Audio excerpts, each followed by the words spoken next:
So, you've heard about Raven Dawn, and you're curious. What is this game? Why are people playing it? Why should I play it? I thought the same thing when I first looked at the trailer for the game. I was skeptical at best. The angle was very off-putting to me. I've never played Tibia, which is kind of what the angle was based off of. And the game originally was coded off of the Tibia open source. So there was nothing familiar here for me, nothing nostalgic. Although it did kind of remind me a little bit of Ultima. I was borderline not going to try it. And now I'm, at the time of making this video, we are level 40, as you can see at the top. And I've been playing probably a week straight, and I've put in some of my longest streams ever to the game. And I can without a doubt tell you that if you were a sandbox gamer, if you grew up on games like Ultima Online, EverQuest, RuneScape, Alpha Arcade, if you enjoyed any of the sandbox systems from those games, you 100% need to give Raven Dawn a try. The reason I'm making this video is because hopefully I can convince you about some of the systems that excite me and why I think you should give this game a shot. We're going to break it down a little bit, and we'll start off first with the skill system. Skills are very important to me in an MMO, customization, build diversity, all that. This is the skill system as it is right now. My current build is Arcanist. This is your archetype based on the mixture of classes you have. At any time, you can swap to another class to take out one of yours, and it becomes a new build and a new name. I'll give you an example. I swap out my Witchcraft for Warfare, and now I'm a Battle Mage. There are synergies between different abilities and different trees. Not everything works with everything, but that's for you to figure out, right? The second part of the skill tree are cards. Every ability, currently at least, let me remove this. I have to put a point into it first, 1 second. Every ability has 2 cards currently.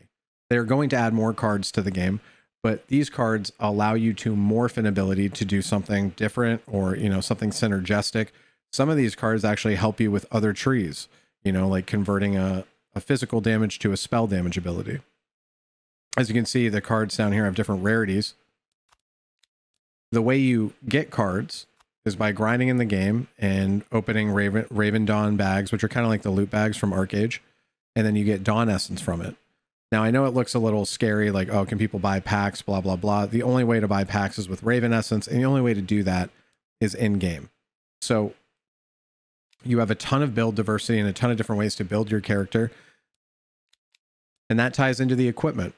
Your equipment can roll different stats, different qualities. You can get, once you get to tier 3, you get secondary attributes, like this has spell power, right? All this stuff you can mix and match and do hybrid builds. You can change all of your stat points and reset them anytime you want.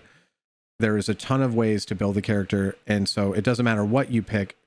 Just pick something and try it and see if you like it. And if at any point you want to try a different build, you can swap to a different build, and you should try different builds, because leveling up all these arc trees is going to give you more stats and attribute points, even when they're on your back bar.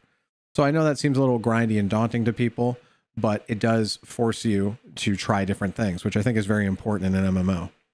The second thing I want to talk about is the monetization. I say that because it's a segue from the packs, but I believe Raven Dawn has a very fair monetization system. I have nothing wrong with it. They have a subscription. It's $8 a month, and you get all these perks with it. I'm not going to go into depth and explain these perks because they'll only really make sense once you play the game. What I can tell you is that Raven Dawn is free to try, and you should sub if you really want to play it. You're not locked from any content as a free-to-play player, but basically all of these things down here are going to make your time more valued in the game, because it's a lot of convenience stacking up, right? And it will make your time in the game smoother. So I recommend you try the game, and make sure you use my referral link. It's going to be in the link in the description below the video. If you do end up subscribing, I get a kickback for that, to be completely transparent. But if you don't want to sign up for the referral, just try the game. I just want you to try the game, okay? Referrals are great. It's not why I'm making this video. I think the game's awesome, and you should definitely give it a shot. So other than the Patreon, what other ways do they have for monetization?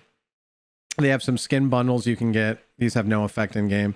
You can buy Raven coins. The Raven coins can be used to buy the in-game subscription. And then you have a name change, a sex change, a mobile potion vendor, and a mobile bank marketplace NPC.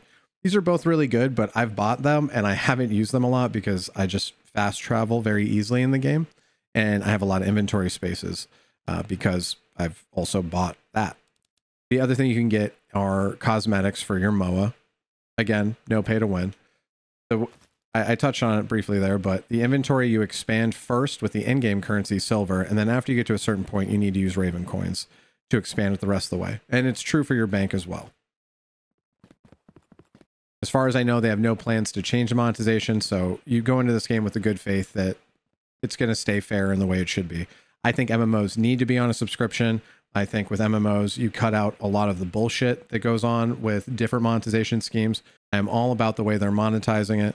And it seems like the CEO has a good head on his shoulders, and so far so good with what they're saying. We'll make sure that nothing changes with that, but it looks like we're good to go on the monetization front.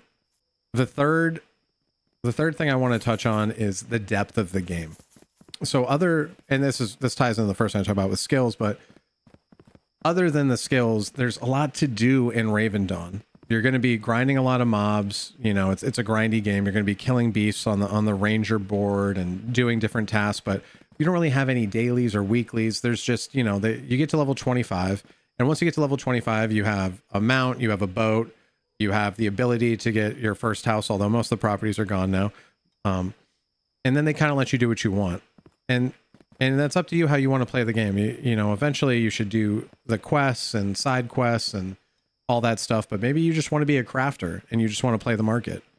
Everything on the marketplace is sold by players. The entire market is player driven. We can go over the market and I can show you that things are constantly moving and it's very active.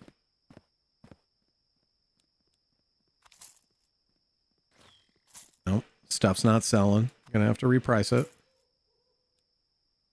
Everything is craftable. You have baked goods. I don't think there's any enchantments yet. Fishing stuff, blacksmithy. It's all interwoven and tied together. What I realized early on is that I wanted to kind of focus on a couple things. Number one, growing my character. And number two, the boating experience. And now you may be asking, what boating experience? I'm so happy you asked. This is the shipbuilder, and we currently have already built our first upgraded ship. We were able to build a small galleon. As you can see, there's medium and large versions of all the boats. You have a fishing boat, you have a merchant ship, and you have a galleon, and they have small, medium, and large. So for this small galleon and these, you know, things right here that I had to put together and craft, it was, I want to say 600,000 silver or something like that in terms of value of the resources, which took me a long time to grind. So it was a huge commitment, and I basically have the base tier galleon with nothing extra. This is what it looks like. It looks like a floating clog or something. Hopefully I can spruce it up a little bit. You can see the sail is kind of dingy, right? Let me go down here. But what you can do is you can customize your ship a lot. So we're actually going to be upgrading the gun today on my stream, but there's a lot of options for just upgrading the gun, right? If I look down at the cargo here, you can do shielding kits on a different type of ship. You can do emblems, which are going to affect the movement speed of your ship. You have water pumps, which will increase the ship speed by 100 for 5 seconds. That's a boost of speed. You have nets that are going to change how you fish on the fishing ship. And then we have the cannons. This is a heavy cannon shot. This is a cannon shot that slows them. This is a super heavy cannon shot in a straight line. A flamethrower. So you just have a ton of options and customizations you can do for your ship. And now you're probably asking, well, why do I care about this stuff on the ship? And this is really what ties into the entire reason I love this game. Raven Dawn, first and foremost, is a PvP game. We're going to be grinding mobs a lot of the time in it, but there's going to be spots where we meet other people, and there's going to be points of contention. So on the water, as you can see up top here, it was red. That means that whenever we're on the water and you see a red name, that the zone's in PvP. All of the ocean on the map is permanently PvP. You can see that Fields of Despair and Crown Hollow Bog are both currently in war, so that means people can PvP here in these two zones. And then this zone is currently going to war, so there'll be PvP there as well. So I can attack innocent people on the water in places of the zones being in war, and I can take an infamy hit. Once your infamy gets too high, you get a debuff where you can't do as much damage to players, and it costs more when you die, and so on and so forth. So there's a great punishment system in place for PKing to kind of protect the innocents. But let's say those infamy punishments are a little too steep for your blood. Say the debuff is too much and you just want more PvP. You can simply go to a channel, because there's multiple instances of the game on channels, right? We have 20 different channels. Well, technically 21, I guess. And you can go to the war mode channel at any time. I can't do it now because we're not in a zone, but here's what happens. Basically, you can kill people with no infamy penalty. The value of trade packs is increased by 10%, and the experience you get from killing mobs and your loot rate is increased by 10%. So there, if you ever played Black Desert Online, they have an Arsha channel that has similar benefits like this. That exact same thing exists here, and it's a bloodbath. So if you want to PvP all day, that option is there for you. But when I attack someone out here on the water and they have a trade pack on them,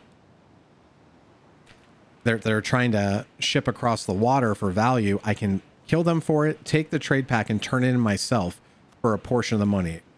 If I steal a trade pack from someone, I get 80% of the silver that it's worth, and they get the other 20, even though, you know, they're no longer involved in the transaction.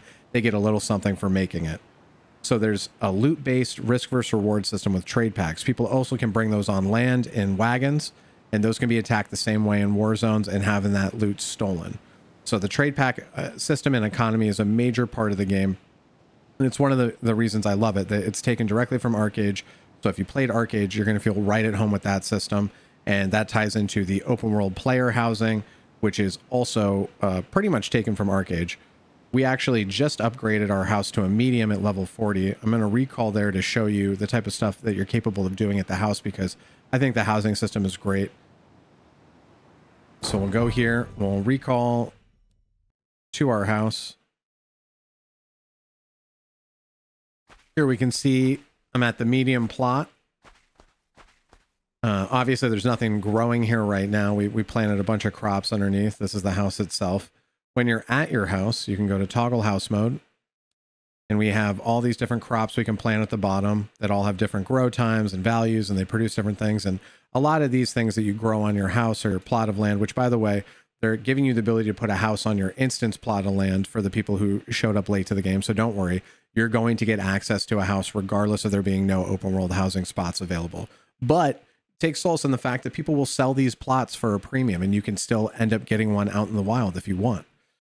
Other than the crops you can grow, you can add upgrades to your house to increase this. So say you want to be a blacksmith, right? You put down a blacksmith armory in here, you get 20 extra labor on your craft. I know that doesn't mean anything to you, but I'll go into that a little bit when we go back to town. So you can upgrade this, and then you could do your blacksmithing here for a boost to your labor, which is huge. They have it for carpentry. You can put extra storage here, and then you even go to decorations.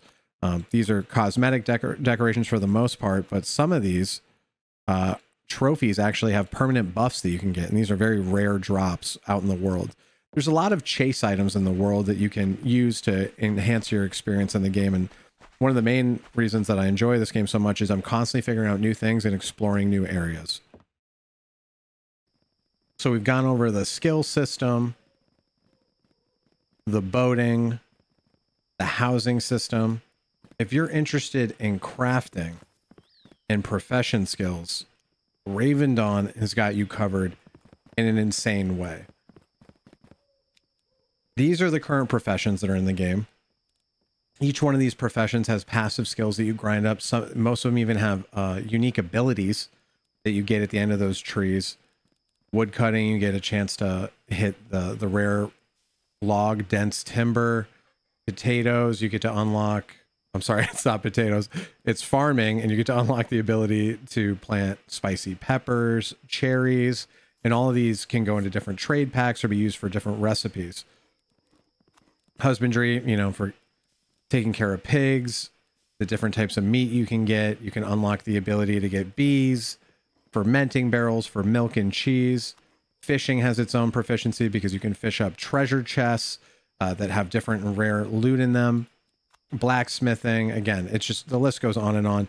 There's so much to the crafting that I can barely explain it all or understand it, and I've been playing for a week straight. Whenever you're crafting something, you have a ton of options to craft. Apparently it's like Final Fantasy's crafting system, where you have labor and synthesis and abilities, and you're basically trying to max the quality while also filling the progress bar to make the craft. Crafting is very in-depth. As you can see, we have weapons, armor, whetstones to increase your damage, fishing hooks, things that go in the house to do the upgrades for the house. You have miscellaneous that are used in boats. You have equipment for your mounts. You have the ship modules themselves. There's so much, and that's just blacksmithing, right? So if you're a crafter and you want to be a crafter gatherer, there is so much content for you in Raven Dawn. I can't even begin to express it. But beyond that, I do want to say that Raven Dawn is first and foremost to me a PvP game. Now, the majority of the game we will be grinding and PvEing and all that stuff, and I think for a PvP game to have a healthy population, it needs to be a majority PvE. And the reason I like that is because I like to do PvE with in the back of my mind, the thought is this is making me stronger for PvP. So I've explained to you that there's trade packs and zones that go to war, but you may be asking, well, that's, you know, those zones are PvP, but what's the overarching reason to PvP in the game? Which segues into the fact that there's a lot coming to the game, and they have a great roadmap that they provide us with. I'm going to pull that on the screen for you right now. This is the current roadmap that was shared with us for Raven Dawn. We're getting a zone unlock, more customizations to our character, legacy skills, which apparently is after level 75, you unlock an ultimate for each archetype. We're going to have guild wars, guild forts, guild strongholds, a major content patch, herbalism and alchemy, a leaderboard for people to compare to each other, and a dueling arena to do instance battlegrounds and, you know, 3v3s, 6v6s, stuff like that. So there's a ton coming for PvP. So if anyone's looking for a sandbox MMO that has PvP at the forefront of their mind, Raven Dawn is where you want to be looking. The game has so much coming to us, and there's so much to grind. I'm very excited that I found this game. I'm super excited that I decided to try it, because originally I was like, there's no way this game's going to have what I want. I can tell you right now that my community and my guild have fallen in love with the game. Whenever I look at our player list, pretty much the longest I see that someone hasn't logged in is like, you know, 22 hours, probably because they're working or something. You know, it's been crazy to see how active everyone is with this game and how much they enjoy it. And I really want you to try it and give it a shot. Here's what I'll say again in closing. Try the game. It's free to try. Try it for a couple hours and see if it grows on you. The amount of different customization you can do, the amount of quests, the map is handcrafted, very well designed. It's all the mobs are custom art that they've done. It's basically a premier sandbox MMO. It just kind of looks like Tibia, you know? So if you come from Tibia, a lot of the systems are going to be familiar to you. But if you come from sandbox MMOs like ArcAge, Ultima, EverQuest, and games like that, maybe even SWG, to be honest, a lot of these systems are going to be very familiar to you, and it kind of feels like home. I'm at the end of this video, I'm going to show you some clips of the funny moments we had while we've been playing it. But you know, when I was in the mines and the zone went to war, and I was hitting the ore and I was making a ton of money off the ore, people showed up and I was able to flag up, kill them, protect my mine, and get more resources. And that to me is at the essence of a sandbox game. I'm able to try to put my choices into effect and have them play out and affect other players. And that's not always a positive thing for all the players involved, but the fact is there's player freedom here for you to play the game the way you want. And there's more than enough content. The devs seem to be on top of it. I urge you to give Raven Dawn a shot today. Referral link in the description. Thank you so much for watching the video, and I hope you have a good one. Got him!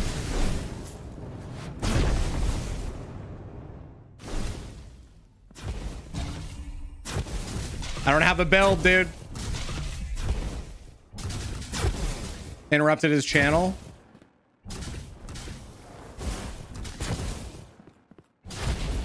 He's got his actual build set up.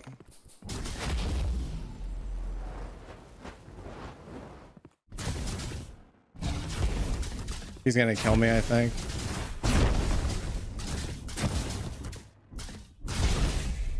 If I had a health pot, I win this. Oh! The dots. Oh!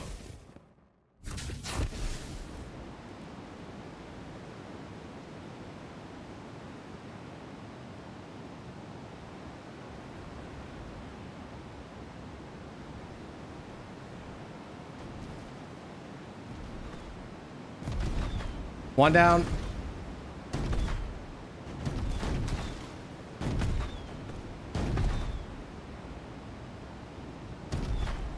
Nice. Let's fucking go, boys. Hell yes. Hell yeah. Yeah, that's how we do it. Yeah, baby. The boys. Dude, I can't believe how quick everyone just came in, dude. That was sick. I did a really good job keeping them tagged, though. I'm pretty impressed. Oh my god, this is like one of my favorite games of all games, dude. I love it, dude. Oh. Can we get a group on that? Bottom. Oh, almost died. We need heals on Lukey. Okay. I need heals. Top, left. Fuck. Lukey's getting heals. Chris, you're getting dots or hots. I'm almost dead. I gotta heal myself now, guys. Pump it. Oh no. We just both. Holy shit. Pump this idiot. All on boss. Watch left. Left side. Lukey. Heals on Lukey. Heals on Lukey. Yes. Let's go. Good job, boys.